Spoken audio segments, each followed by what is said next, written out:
Okay, yeah. Good evening, everyone. And I think for some of you, it is good morning or maybe good afternoon. Thank you very much for making time to join us. Today, we have a very interesting session.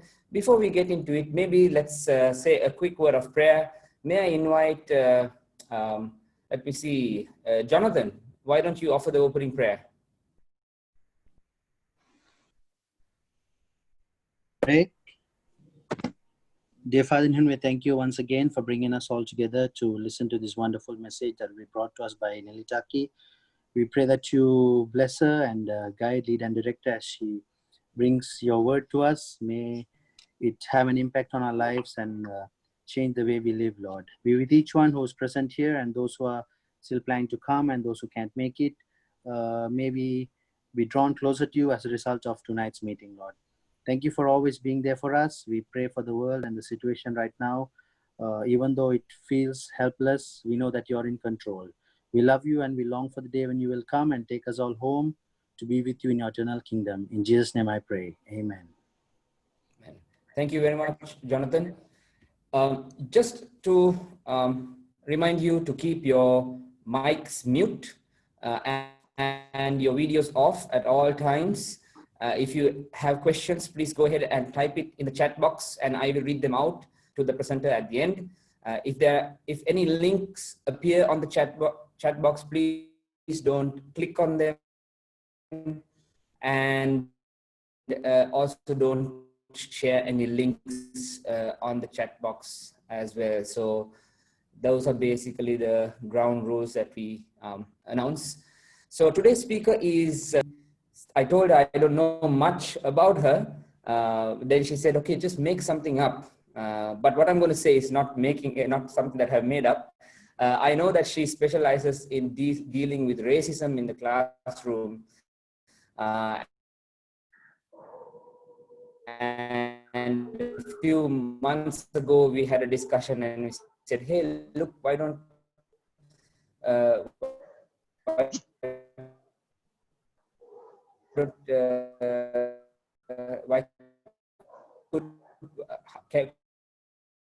could you share some content about being inclusive in the church?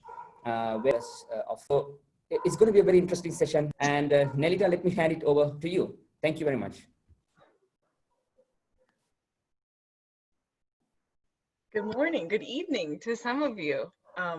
This is a really neat experience, Prabhu. I enjoyed our conversation when we chatted over Messenger, and it's really neat to be able to connect with you all in this way. Oceans apart for many of us, and I'm actually very much looking forward to the question and answer session to get some feedback from all of you. But before we begin, I want to share some thoughts with you. And before we begin the question and answer session, I want to share some thoughts with you. And because I'm an educator, I'm going to give you an assignment as you listen. I'm going to talk about 4 layers. And as we go through these layers, I'll be building on these layers. And I want you to think about 2 things as we go through these layers. First, I want you to think, if you at any point disagree with one of the layers, I want you to sit with that idea in your head and explore what exactly you disagree with. Do you think that I'm just plain wrong? And that's legitimate. That's legitimate. You can have that feeling. Do you think that there's a better way to approach it? Or do you actually not, are you actually not quite sure why you disagree, but you just know that that layer feels off to you? So first, I want you to think about if you disagree with a particular layer. Excuse me. Secondly, I want you to try to decipher that if you disagree with one of the layers, does it push you to feel like you don't subscribe to the other layers? Do you find that that disagreement invalidates the other layers? So those are the 2 things that I would like you to have in your head, just to posture yourself before we get into those layers, so that you can think about how you will approach your questions when we get to the question and answer session. So let's start with the first layer. And because this is a universal thing we can all be excited about, let's use the imagery of cake. So our first layer is going to be our chocolate cake.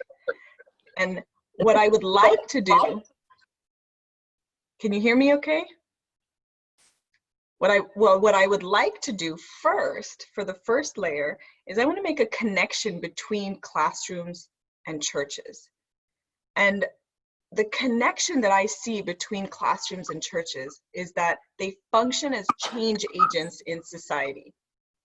So an individual participates in this organization, and the expectation is that in participating, the person will change. I'm going to make a sweeping generalization and suggest that we actually expect that folks that are changed by these organizations will have something useful and meaningful to contribute to society. And I would like to break that connection down into three things. First of all, both of these organizations have a specific role in expectation of change. The assumption is you will go to school and you will learn that 2 + 2 = 4, or what a noun is, what a verb is, and you will be able to leave the organization with that change having impacted you in some way.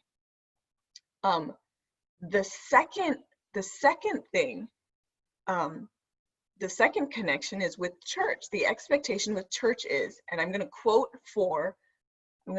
from the General Conference website here.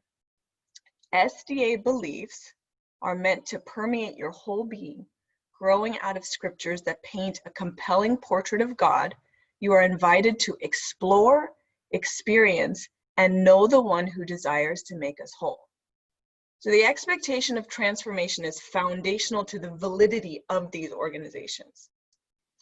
The second thing that I would like us to consider, the second connection, is that in these two organizations, there's a power component.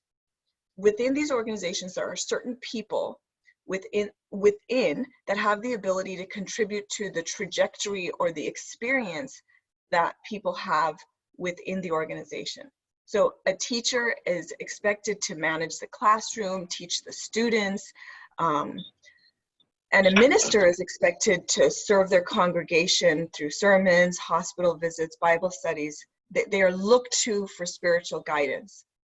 And when power is challenged, whether it be in the classroom or the church, things can get pretty uncomfortable fairly quickly. The third connection I'd like to make is that both of these entities carry a great responsibility. We have high expectations, rightfully so, of these organizations. So when we're talking about this first layer, we're just establishing that there is some commonality between these two organizations, that the role of churches and schools are change agents in society, the power dynamic that is present in both organizations, and finally, there's a great responsibility placed upon these organizations. So that's layer number one. So now let's hit layer two. So we have chocolate cake, so let's move on to, what cake should we move on to? Maybe like rainbow sprinkles. Let's move on to rainbow sprinkles cake. Now the second layer, I've already suggested that these two institutions are change agents in society, but here's the small piece I want you to dwell on. If churches and classrooms are not intentionally and radically inclusive, the transformation that is occurring is ultimately harmful to society. And I purposefully am using the word harmful because of the gravity it suggests. But I do not mean harmful in an immediately catastrophic way, although that is possible, but most often in a way that chips away at a foundation until the integrity of the said foundation is in question. Churches and classrooms that transform society for the better are fundamentally inclusive. So that begs the question, what am I suggesting when I suggest inclusivity? What does it even mean to be inclusive? And I think I'm going to answer that question in this third layer that we're moving to. And because I'm talking to so many Sri Lankans, we better make that third layer ribbon cake, huh? Let's make it ribbon cake. I'm going to answer that question. I'm not going to answer that question like this. I'm going to answer that question like this. We're going to do a little gymnastics to get to the answer of what does inclusivity look like. When we are in inclusive spaces, there is what is called felt safety. I didn't make up this term. This term felt safety was introduced by Dr. Catherine Purvis and her colleague, Dr. David Brooks. And they write about this concept in their book, The Connected Child.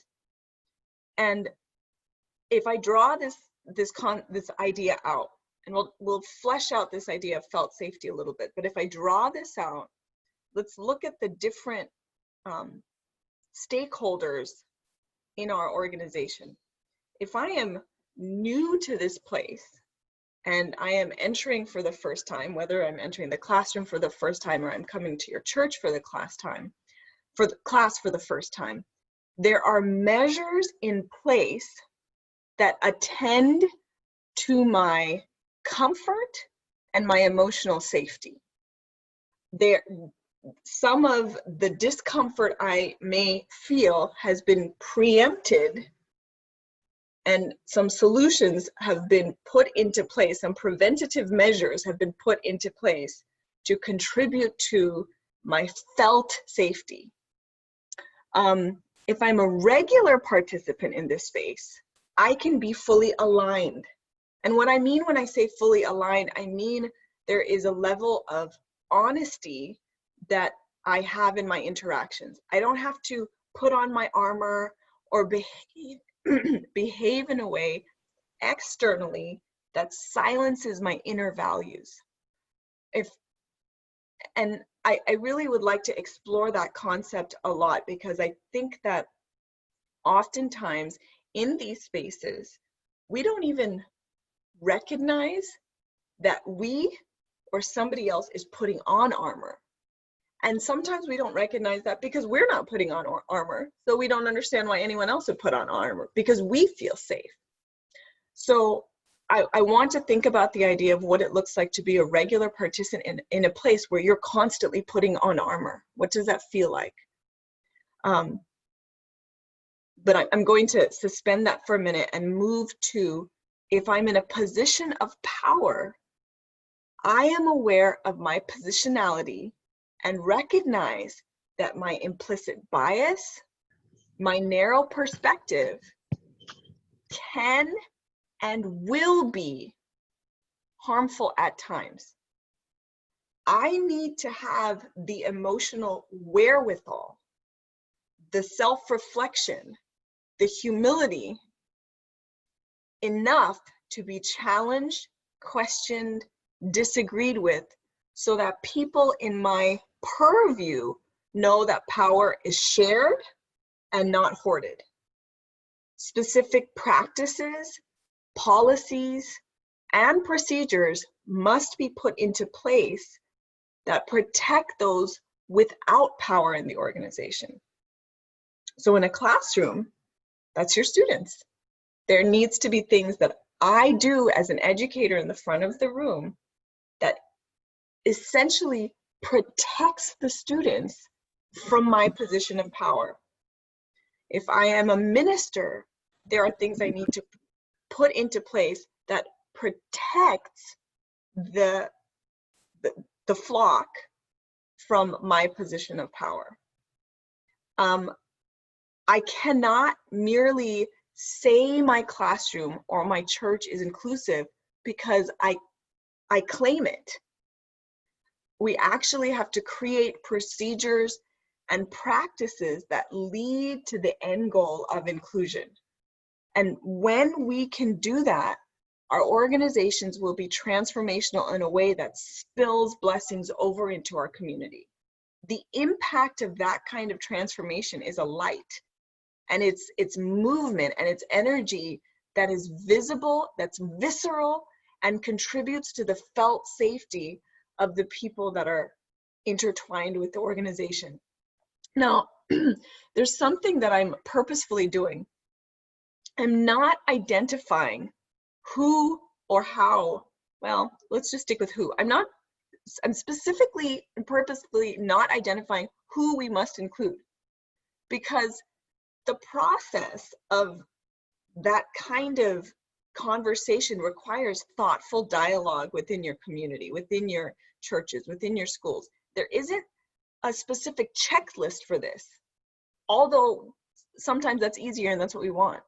This has to be an honest look into our churches, into our schools, where we take stock of, we leave no stone uncovered. We do thoughtful assessments of all our programming and all of our practices, how we greet at the door, how we welcome people into our spaces. We have to go through what we do in our spaces to extend ourselves to the people that we're welcoming into these spaces. Does this person, does this person, does this person, does this group have felt safety in our space? This is about a paradigm shift in how we view the interactions in our classrooms and churches. Furthermore, I would add that Dr. Purvis's research suggests that when children feel safe, their fear response reduces. And fear in classrooms can look like talking back, not doing work, bullying even, tantrums. It can look belligerent. But oftentimes, and I'd be curious as to how some of you think of this in the question and answer session, but oftentimes, some of the people that are the meanest and most belligerent actually have significant deep-seated fears, and this behavior is their armor. I'm not going to untangle what we do with that type of person yet. We will wrestle with that in the question and answer session. But I want you to just think about how that fear response manifests itself. In church, how does that manifest itself? Maybe when you are regularly attending church in person, not in this Zoom situation, but even there's something to be said about this type of situation. But someone that doesn't feel safe in a church environment, what are some things they will do to put on that armor? What does that armor look like in a church situation? Maybe that looks like not rocking the boat. Maybe that looks like not speaking up about something that seems like it's harming someone else because you don't want to be caught up in that. Maybe that looks like always making sure you look sharp because you have to come to church and need people to know that you are taking this seriously. And maybe that looks like behaviors that aren't necessarily in line with you, but the expectation of the community. So what does it look like when we're talking about putting that armor on and then taking that armor off? And finally, let's talk a little bit about our fourth layer. So we have chocolate cake, we have vanilla cake, we have our ribbon cake. So our fourth layer, what can our fourth layer be? Our fourth layer can be strawberry cake. I don't know if this cake is sounding good. It's got some very weird flavors mixed together. No, actually that would work. Our fourth layer, we're going to interact with the idea of, was Jesus inclusive? And how was he inclusive? What lessons can we take from how Jesus interacted with people when he was on this earth? Some of you might know this song, and I'm laughing to myself because some of you who remember when my dad did a presentation a few weeks ago, he sang a little song to you, and I thought in my head, oh goodness, I'm not going to sing a song, but but true to form, true to being a Davamony, I'm going to sing a little song. And some of you might know the song. Zacchaeus was a wee little man, and a wee little man was he. He climbed up on the sycamore tree for the Lord he wanted to see. And as the Savior passed that way, he looked up into the tree and he said, Zacchaeus, please come down, because I'm going to your house today. I'm going to your house today. So that clicked into many of your brains, and you were singing along with me because it's a familiar song that you're very comfortable with. And perhaps you didn't think about all the little details in that song. Let's break that song down a little bit. We have some really interesting components to this. One, we know that it was important to the story to know that Zacchaeus was a wee little man. So he has some pre-existing condition that is out of his control, that doesn't allow him to fully interact with the moment. He's interested in interacting with the moment, but his condition, in this case, his physicality, prevents him from fully being able to participate. So he comes up with a solution. He climbs up a tree. Now they say that he's a wealthy guy. So let's assume that he's maybe dressed to the nines. Maybe he's wearing a fancy suit and he's wearing some, fancy loafers, but he decides, I really need to participate in this. And the only way I can see is if I'm up high. So this man in this fancy suit is climbing a tree. So he climbs a tree, and we presume that he's just wanting a glance. He's happy to have a glance. He's not exactly maybe expecting to be noticed, or at least the story doesn't tell us that he's looking for that. But in the course of this event, Jesus is in the crowd. The crowd is blocking Zacchaeus from seeing, so he goes in the tree, but Jesus stops. What he is doing, he's engaged with a crowd, but he stops that engagement and he's like, yo, Zacchaeus, let me come to your house, man. I must stay at your house today. In the NIV, it says, I must stay at your house. Jesus noticed Zacchaeus. He found a way to connect with Zacchaeus in a substantial way. I'm coming to your house. I'm staying at your house. And then finally he collaborates with Zacchaeus. And how do we know that? How do we know that he collaborates with Zacchaeus? I'm going to assume that he collaborates with Zacchaeus because what happens to Zacchaeus after that interaction? The process that Jesus went through led to transformation. Zacchaeus, it says in the story of, let me double check, Luke 19, 1-10. So we're at the place, we're on verse 8. Verse 8, it says, look, Lord, here and now I give half of my possessions to the poor, and if I've cheated anybody out of anything, I will pay back 4 times the amount. Zacchaeus comes with reparations. He has done harm. He is acknowledging that he's done harm. He doesn't just say sorry. He's willing to repair the harm that he's done. He's working towards justice. I'm going to rewind for a second and look back on verse 7. So Zacchaeus is going up the tree. Jesus stops and he goes and he's like, oh, Zacchaeus, hey, come down, man. What does the crowd do? All the people saw this and began to mutter, he has gone to be the guest of a sinner.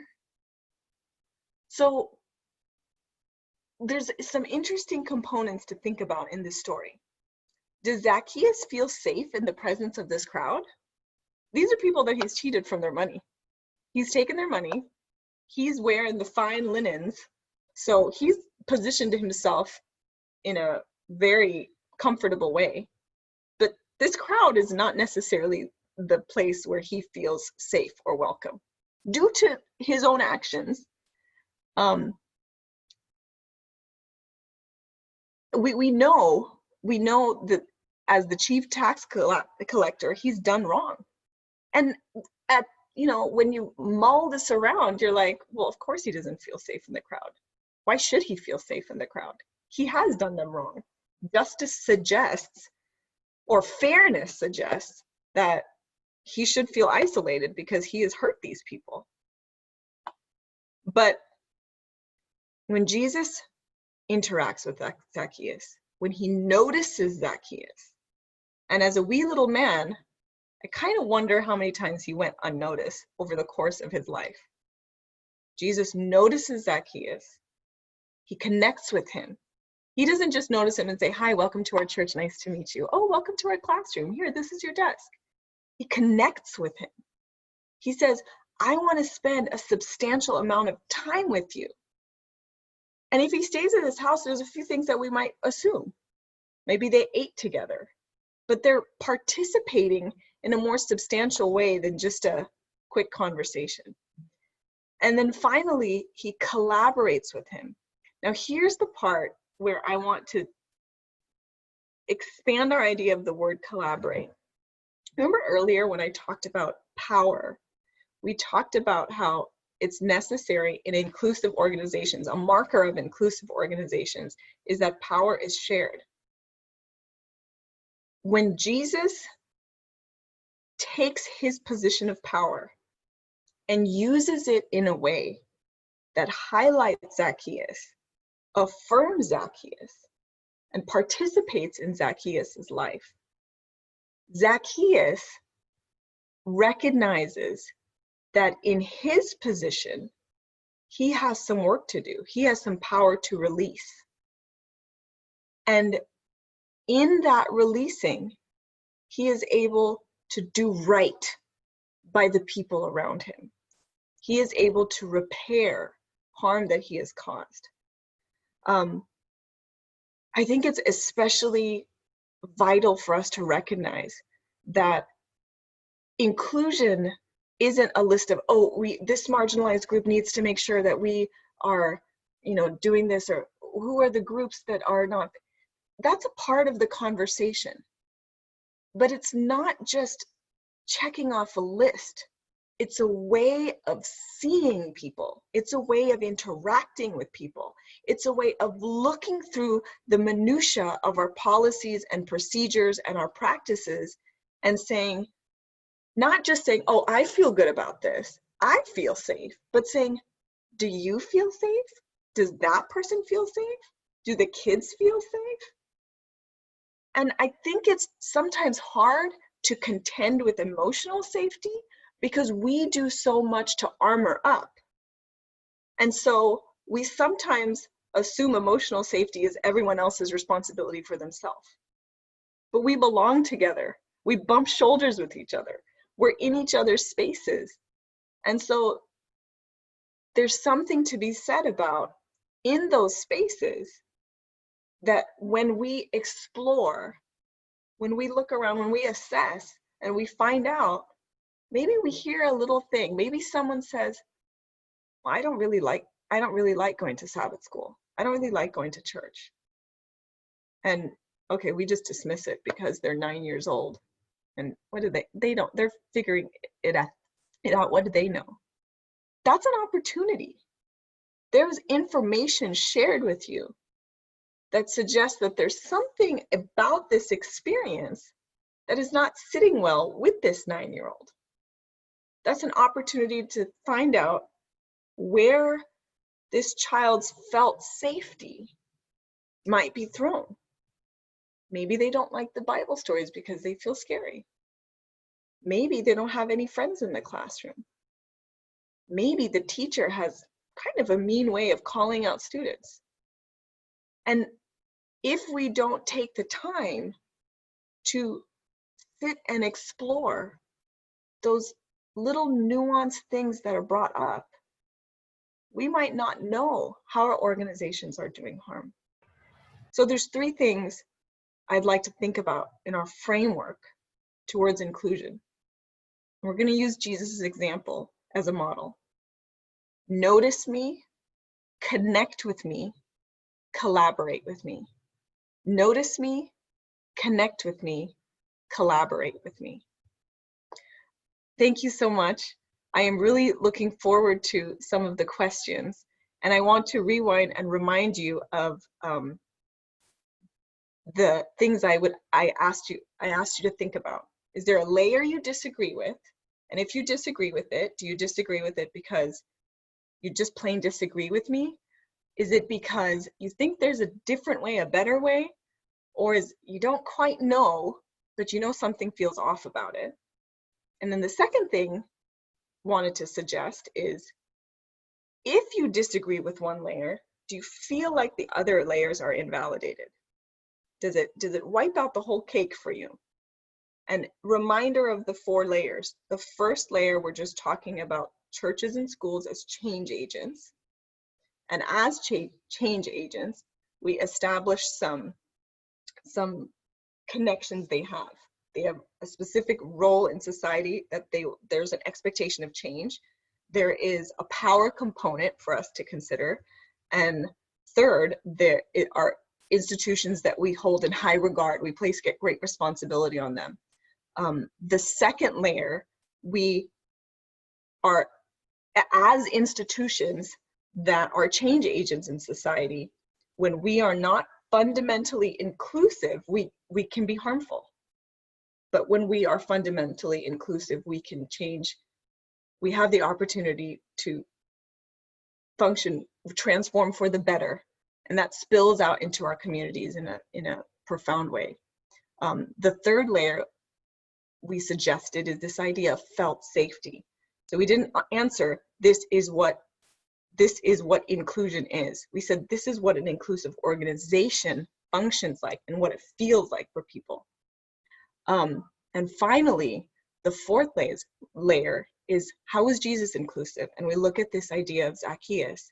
And then finally, we move through the idea of Jesus notices, connects with, and collaborates. All right, I'm ready for questions. Thanks a lot.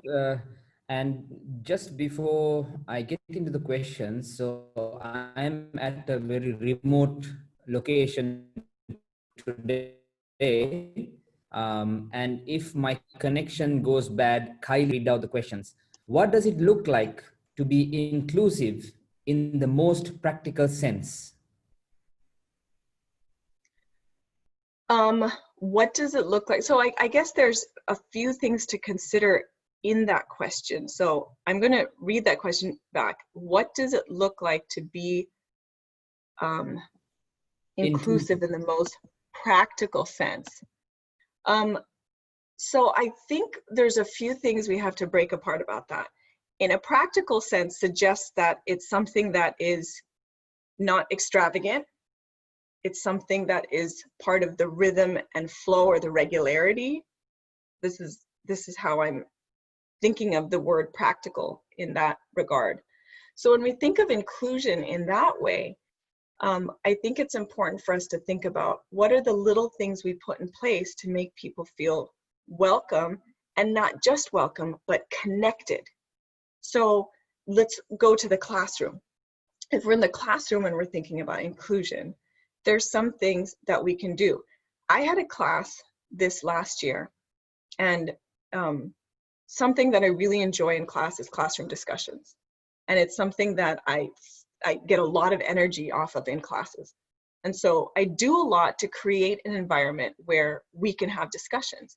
Well, this last year when I was teaching, classroom discussions went horribly.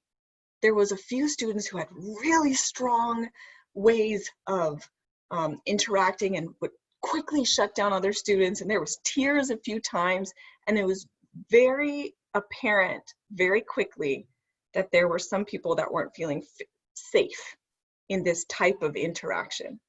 So when I, as an educator, want all of the people in the class to feel included, and the way I was setting this up was not leading to that outcome. So I had to shift gears in my head. I had to go away from this model of, okay, we're going to ask a question, we're going to have a point, we're going to have a rebuttal, because that wasn't working. And we went to discussion methods that leveled the playing field. So we had what we called Post-it note discussions. I would write a question on the board, and the students would write down their response, and they would put it up on the board. They could write their name on it if they wanted, they could be anonymous. but allowed me to participate with everyone's response and allowed everyone else to stop and sit and think before they had an immediate rebuttal. It allowed a way for all the voices to kind of, the loudest person in the room didn't dominate the conversation. We did some other types of things where we would cycle through who was leading the discussion. We sometimes had discussion where you couldn't present your own opinion, but your responsibility was to find the opinion of the person sitting next to you and present their opinion. So I think there are, in terms of a classroom, there are little things that we can do when we recognize that something's a little off here. And, you know, it took me a long time to figure that out. So I think we have to recognize that in this process, our light bulb's not going to go off immediately. We might just have like a, oh, this is off, or this kid feels off, or this person feels off. And we might not understand. We might not know why. But I think it's important to follow that little question or that little red flag and say, I'm not going to leave this alone. I'm going to move with this a little bit and figure out why and what's happening that's off. And then I'm going to do what I have in my capacity to right that or change course. And it might take changing courses a few times before you get to a place where everyone feels like they can participate in a safe way. Now, interestingly enough, that also requires checking in with parties regularly, frequently, and consistently. I can't just switch my game and then say, oh, we're good, because now this problem has been taken care of. I don't know if this problem has been taken care of. I don't know if once the discussion ends in the classroom, it spills out into the hallway. So there has to be a feedback loop. There has to be a constant asking of and receiving feedback. And a lot of times when we create that feedback loop, it's initially stunted. We'll send out information, hey, we want to hear, we want to know how you feel. And it might be that we don't get the responses as frequently or as consistently as we want, and we don't actually know where people stand. It takes a remarkable amount of work in terms of leadership to keep doing that and being okay with what you're receiving. And then when you receive the information, finding people who think vastly different than you and sitting with them in this. For me, one of the people I go to is my sister, because how she approaches the situation is completely different than me. So I'll be like, oh, I'm so irritated about this, and I'll tell her about it, and she'll be like, well, that kind of makes sense to me because I would feel like that in that situation. And it kind of like, oh, okay. So in your circle, in your leadership teams, are there people that are, as Lincoln called it during his presidency, a team of rivals? Nelson Mandela famously, when he became a leader in South Africa, had people on his cabinet that actively worked for his imprisonment.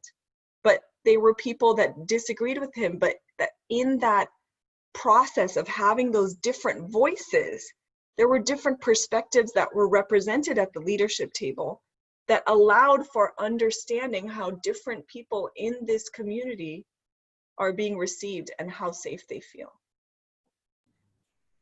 What are some of the procedures and measures we can implement in our institutions to be more inclusive?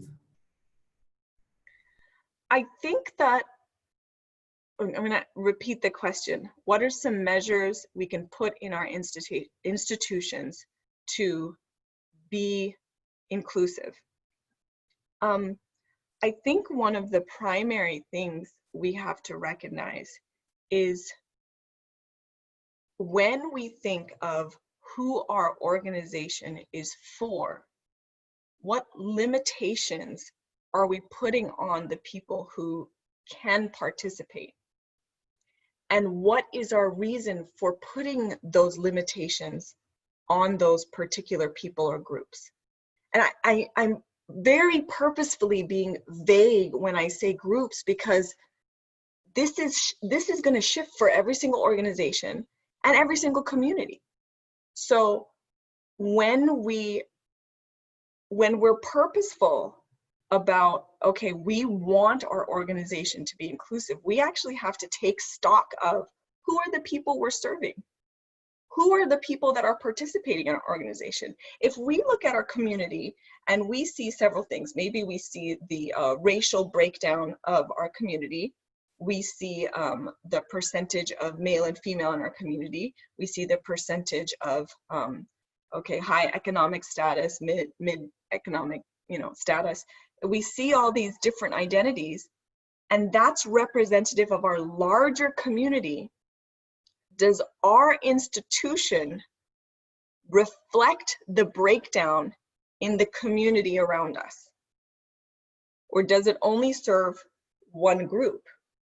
Does it only really serve people in a higher economic status? Are we only having, men in position of power? And maybe there are reasons that happens. Maybe there are, limitations, but what are we actively doing to make sure that the other group that is not represented actually feels safe in that space? So I think taking stock of your community, seeing if your institution is a reflection of the breakdown in various areas in your community, and then if it isn't, being curious as to why, looking at people who are marginally represented in the church or the school and finding out where they may not feel safe. Safe is kind of a difficult word, because a lot of times when you say, do you feel safe here? It's like, oh, well, yeah, because, we've put our armor on, so we don't need you to take care of our safety. So I think sometimes we have to intentionally use other language that talks about specifics. Did someone welcome you when you entered the church? Did you have a person that sat with you when you came to the new Sabbath school? Did anyone invite you to potluck? There's ways that we can kind of check and find out if there are some things we put in place so that there are people within our organization that are looking for those opportunities to notice, to connect, and to collaborate with. What's the best way to find out if people feel safe in a classroom or church? Do you meet with them one-to-one, small groups? How can you get that information? So I think the interesting thing about this question is that we recognize that we need the information for our organizations to be healthy, for our organizations to be aware. And getting that information isn't enough. We have to get the information and then do something about it. But getting the information can be the hardest challenge, because we might be ready. We're like, okay, we're ready to support this. We're ready to do this, but we're not getting the information. So I think we have to provide avenues to get that information in a multitude of ways. Maybe one of those ways is we put out surveys, or we have a comment box at the front of the church or at the school where people can write anonymous comments or suggestions, or even say who they are and put it in there. But there's a visible cue that we are available for this kind of feedback, and we want to know how you feel when you come here. So that is a way that we can provide something that's general. Maybe we write it in the bulletin. Maybe we say we are very interested in your experience when you're here and when you're visiting.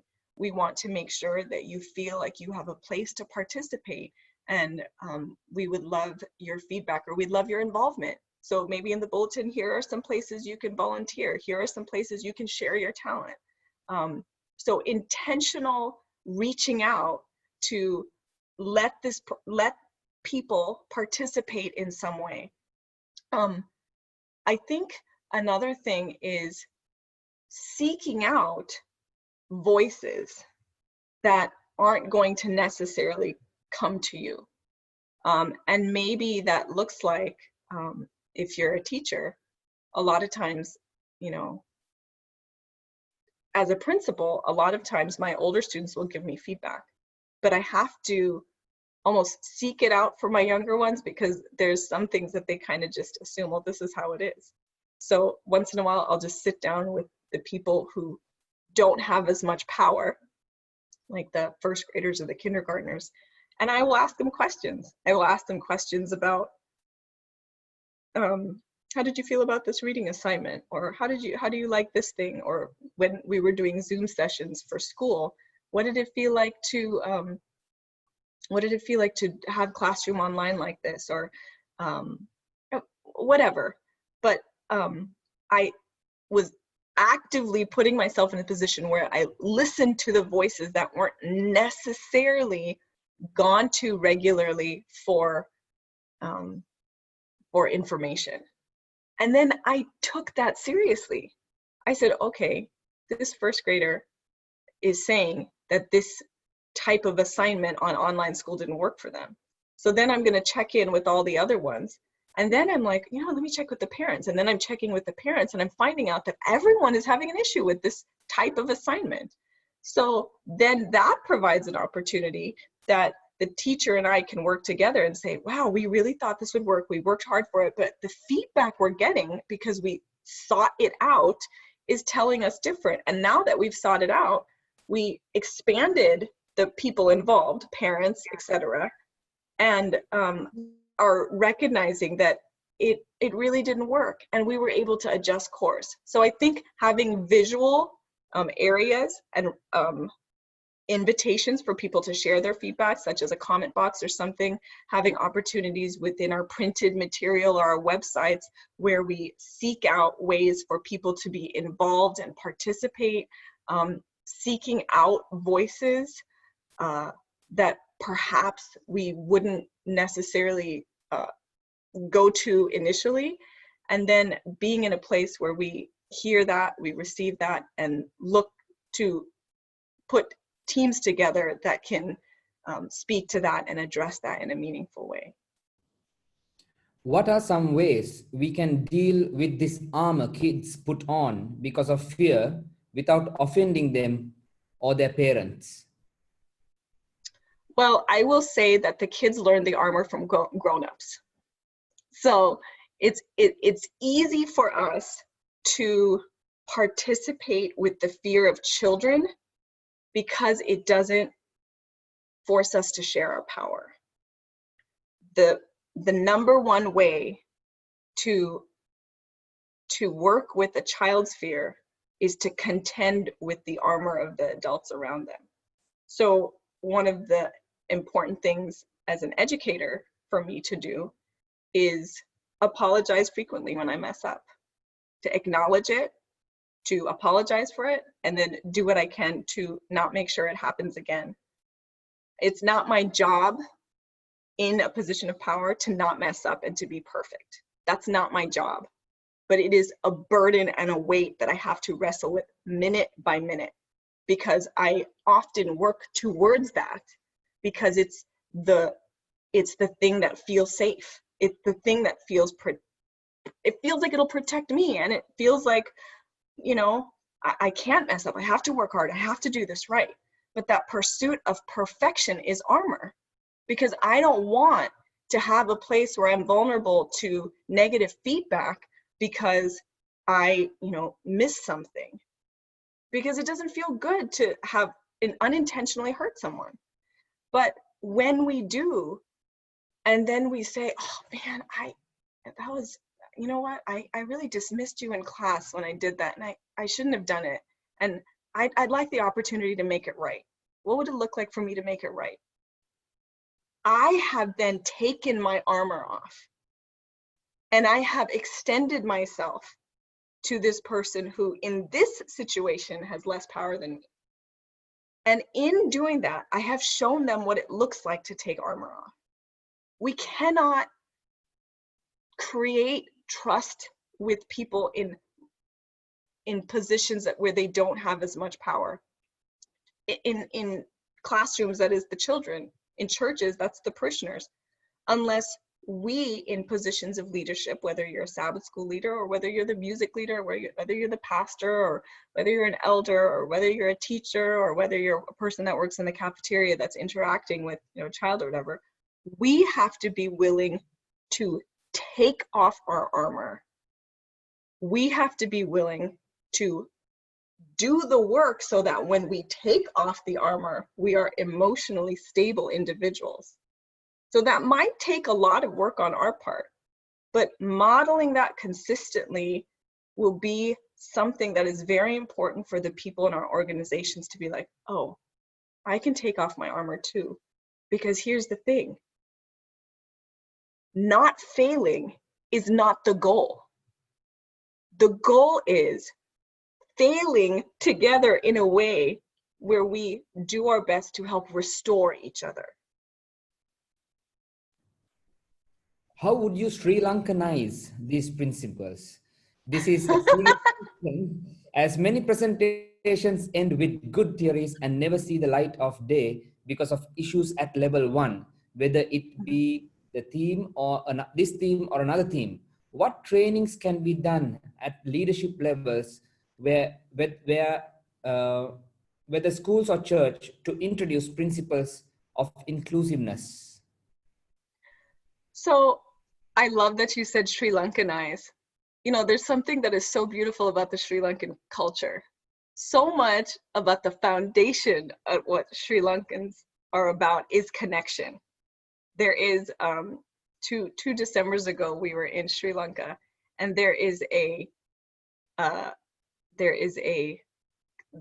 natural movement towards connection and laughter and eating together and participating together. And I think that there are good bones within within the Sri Lankan cultural framework to get there.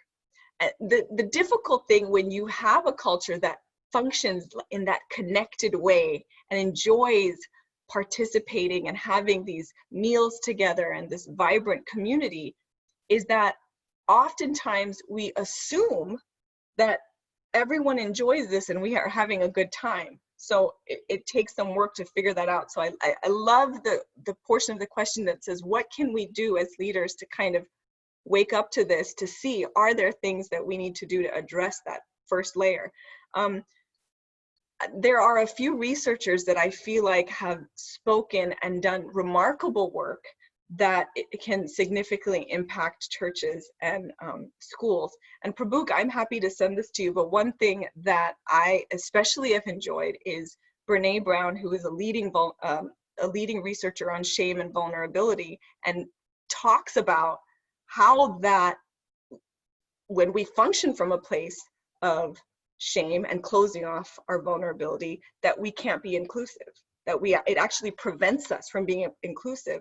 And she has a remarkable series that is free and online called Daring Classrooms. And her framework works actually really well for any kind of organization. So I'm happy to share that information with you. And I think it's a really good starting place for anyone that is introducing themselves or their organization to some of these concepts. Thanks a lot. And if you share it, we can also share it through our social media channels, and the people who are linked to that would definitely pick it up. Let me move to the next question. How can we approach a child whose parents are not willing to make any changes in order to make the child feel safe? I think there's multiple layers to this. I think it's important to find out where the safety of the child is compromised. So if the safety of the child is compromised because the kid feels dismissed regularly, and they're like, well, I just feel like I can't disagree because, you know, blah, blah, blah. But for all, you know, for the rest of the picture, for the most part, and the child perhaps confirms this, that the home is stable, that they are being fed, that they're being taken care of, that there's been no evidence through verbally or from what you can see that there is abuse, but they're just upset at their parents, there is work that you can do to, there's a number of things you can do.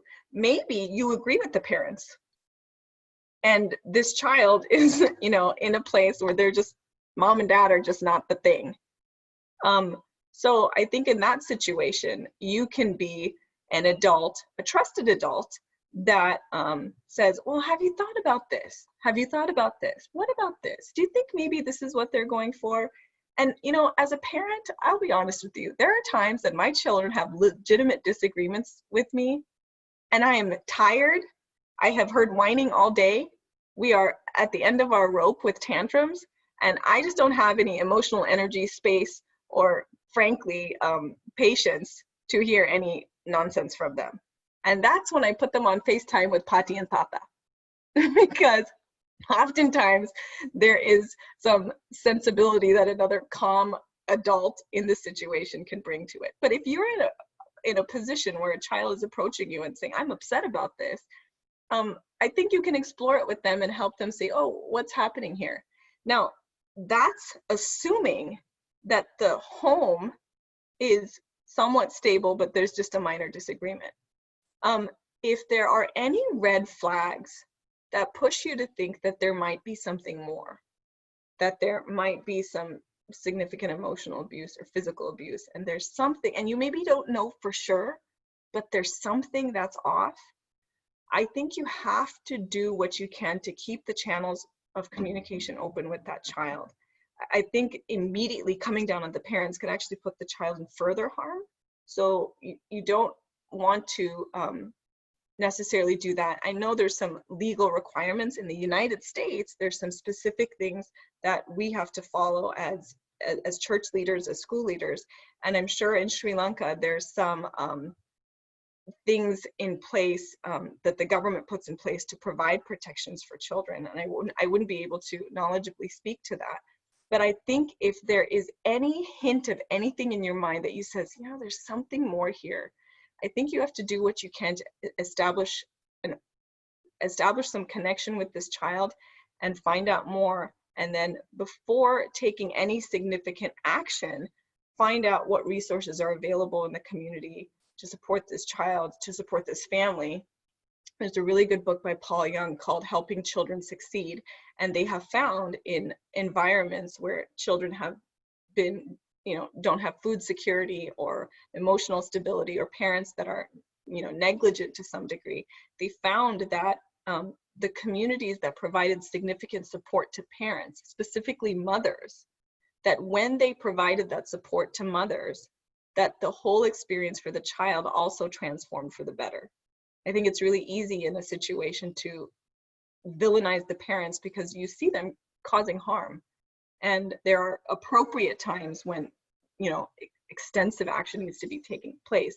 But if there's an opportunity to connect the family with resources in the community, so that there is, you know, maybe the parent doesn't have the financial means to provide the food. Maybe they have lost a job and that's significant stress they're taking out on their child. You know, whatever that might be, if there are resources in the community, if you're kind of having a feeling that there might something might be going on here, keeping that communication open with the child and then looking to your community to find out what resources there are so that you can plug this family into something, I think is vital. So there are situations when people stop coming to church simply because of the words that the preacher uses or because they have not been treated fairly. How can we as individuals help people who have left the church because they've been excluded? Oh, this is the good stuff. You guys are getting to that. You're getting the frosting on the cake. This is a good question. So I want to look at one part of that question. One part of that question said at the beginning, what if someone stopped coming to church simply because of something the pastor said? Or, I can't remember the second part of the question. Prabhu, can you remind me of the second part? Were they offended in some way? Offended, yeah. Something that the pastor did or the leader did or the preacher did that offended them. Okay. So I think there's a few things to consider in this question. First of all, I think we have to recognize that our leaders are going to offend us. Some, not as many as others. Some, they're going to offend us once in a while, and we're going to roll our eyes and be like, oh my goodness, I can't believe that person said that. And some are going to be repeat offenders and constantly taking their foot and inserting it in their mouth and saying things that make us feel uncomfortable or frustrated at them. We can assume that that is going to happen. So as a leader in this situation, we have to have the wherewithal and the awareness that we are going to do things that offend people. And we have to have the humility to receive that feedback. But if someone comes to our church or classroom or whatever, and they left because we were saying offensive things or we were offended because of something, the little piece that we're missing is there was no safe method for that person to share their concern. And maybe they didn't share the concern with the pastor. Maybe they shared their concern with a friend and said, I can't believe they said that. Do they know that, you know, this is the background I came from? And when they say that, they're being so dismissive of that. What is the responsibility of the friend in that situation to create an inclusive space? What if they say, oh, the pastor, he's so good. He just said that 1 or 2 times. Don't be bothered by that. Don't let that bother you. Has that extended? Have you connected with that person and are you collaborating with them? Because sometimes when we're sharing this little thing, we're actually testing the waters. And before we go to the administration and we blow up, oftentimes we'll test the waters with people around us. And I would challenge you, if you're a person that's receiving that, to be okay with it. Maybe you like the pastor, maybe they're great, but be okay with the fact that someone has another opinion about it and was hurt by something that happened. And maybe that opportunity can look like, you know what, that sounded like it really hurt your feelings. Is there something that you feel like you need to feel better about coming back to church and hearing from the pastor? Do you feel like you need to speak to the pastor? Or do you feel like it was just something that bothered you, but you just needed to, brainstorm or kind of have someone hear it out?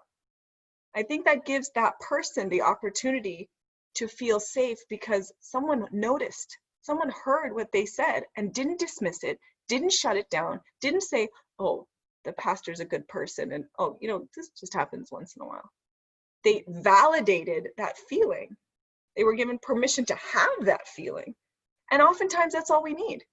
Now, if there needs to be more because the pastor is actually being very offensive and there is and is increasing the contingent that is being offended by the pastor, if the rest of the congregation stays silent, you're complicit in creating a place that is not being inclusive.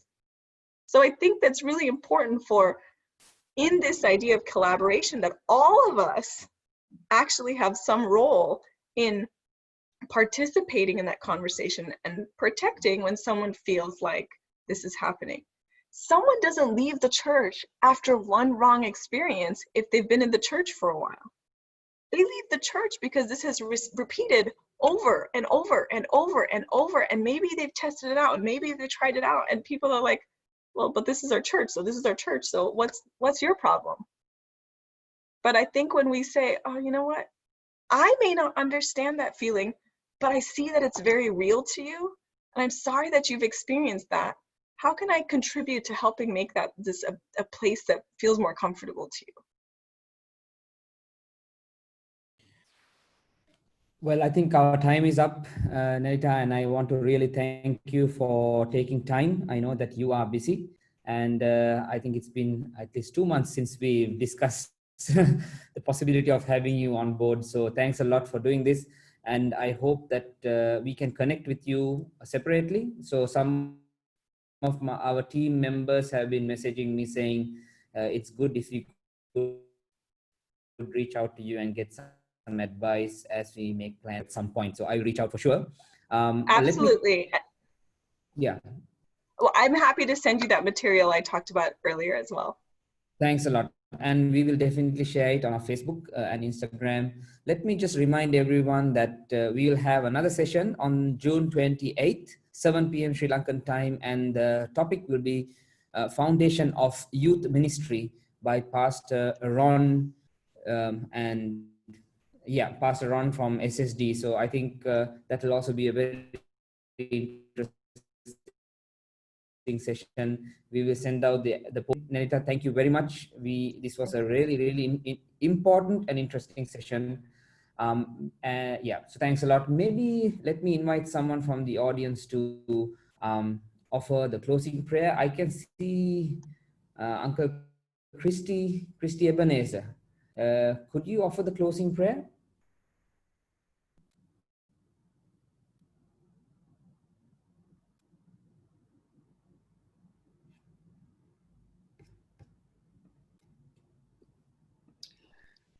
Let's pray.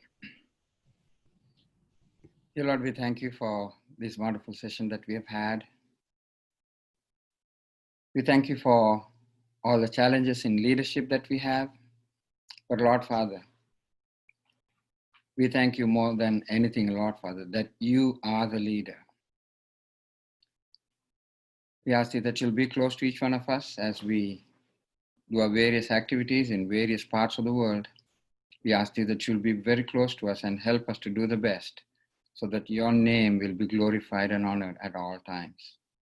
We thank you for all the participants at this time. Be close to each one of them, Lord Father. Whatever the designations they have, we ask you that you'll be close to them and bless them. I thank you and praise you for the leadership role that Nelita has at this point. I ask you that you'll continue to bless her in what she does and help her to make a difference too.